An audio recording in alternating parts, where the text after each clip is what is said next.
Hearing, thank you for the conversation.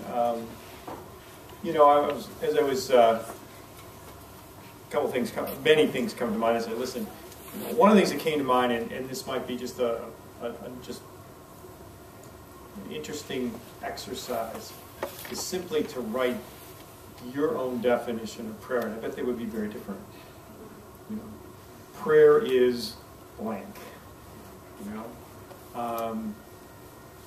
I suggest that as some homework. And it would be very interesting, because I think what we've heard here, and certainly what we've embraced in this whole strengths development process, is the wide variety that's been given. This morning at Mass, if you're following, many of you do pray the daily readings, and this morning at Mass was Genesis, and man being formed out of clay, and I was pointing out in the church that we have our 6 windows that are creation, and the next kid put her hand up, said, I was on the internet, and okay, there we are. Where do we get our images? We get them everywhere,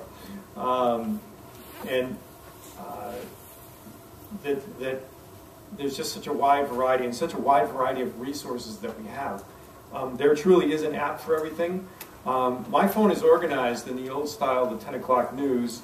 It's my top line is news, weather, and sports, and the 4th is prayer. And all my prayer apps are there. There is really an app for everything. There is one of my favorites called Honor Your Inner Monk.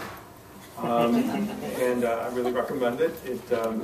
It keeps track of if you are checking in every morning and evening, and at the end of the month, the monks tell you to check to see how well you've done. And I've of course never seen the result that comes out, but someone tells me that if you've not done so well, there's 2 monks. I certainly didn't get that one, but I'm sure that I've gotten it often.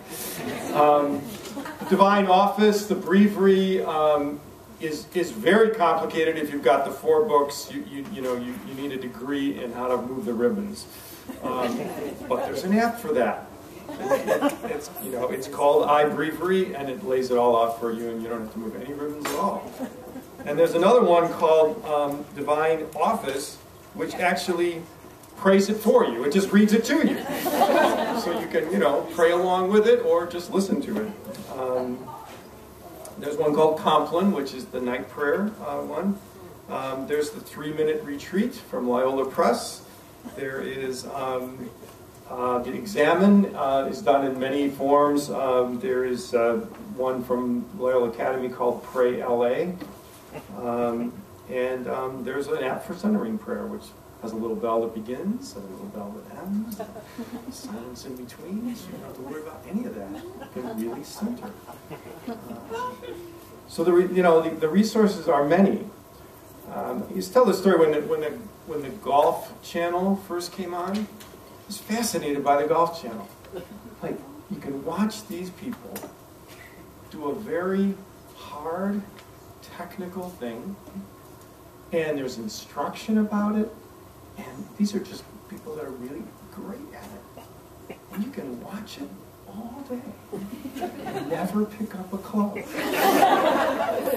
that's the danger with prayer. We can talk about it. A number of people said it's just about showing up. There's all these techniques and all these conversations, and there's tons of books and all of that, but eventually you got to pick up the club. Eventually you got to do it. But what we've learned is, of course, there's many ways, and these are all from our tradition, which shows the deep richness of our tradition. And what really struck me, back on the kind of creation thing, is that here we are, all created in the image of God, so differently. How interesting is God? How interesting is God, if we look at it that way? And the other side of it is, we have all these different ways to pray to God, and so it keeps God from getting bored. How interesting are we? Think about it. So I think that many things that were said are wonderful. I think some of the things to remember too is that because of the richness of the tradition we have, that some things to remember is that different prayer sometimes fits different seasons of our lives, different seasons of our year, different ways, different opportunities that we have. It took me years and years of years to learn that prayer on retreat, which is a unique setting, is probably not the prayer I can do every day. I used to beat myself up for that for years. Go off on retreat and you've got the time, the space, and the energy for me to do Ignatian prayer, but that just doesn't work for me every day. I need that space to do that imagination. So knowing that at different points in our lives and different experiences in our lives, these different things, and for those of us who like things very ordered, that's a little disturbing. Like, can I just find the way? But no, no. Someone mentioned the idea of a kneeler or whatever, a prayer space in your home, whether it's just a corner or a closet or whatever. For many, that is a really helpful thing. We do that in classrooms. Here's the prayer space. It's because it's getting your body to remember what you're doing also. I didn't hear a lot of talk about that, but that's another thing I think to keep in mind. Falling asleep while you pray, as I said, when Pope Francis was newly named, he did an interview and talked about how he often falls asleep at prayer. I thought, this is my kind of Pope.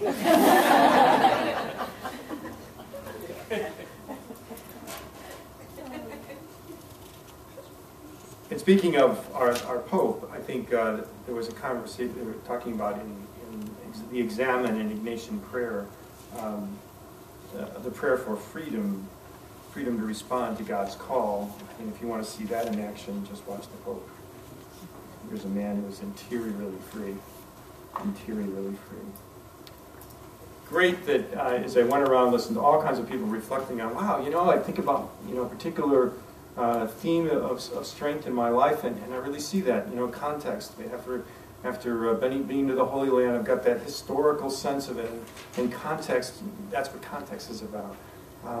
Harmony, whether being peace with others or peace with nature, connectedness, the sense of union with everything, that sense of communion. It begins to really, things do. We kind of took a fly at this. We didn't really know. There's been a lot of research done on the Myers-Briggs and prayer styles. Not a lot of research done on these things with prayer styles. You've done the research tonight. So we'll all write a book together and donate all the money to St. Clement.